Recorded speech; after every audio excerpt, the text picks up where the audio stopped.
bi egon dira, hori eta bestea. Navegaziorako normalean Maria Gorak eta Maria Berak baliatuz Gernikaraino joan zitezken, joan alizaten zuten bat ere alegin marearekin joan eta marearekin etorri.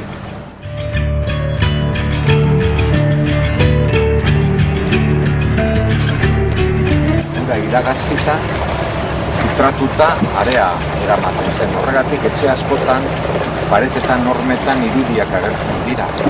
Irudiok gatzarenak dira.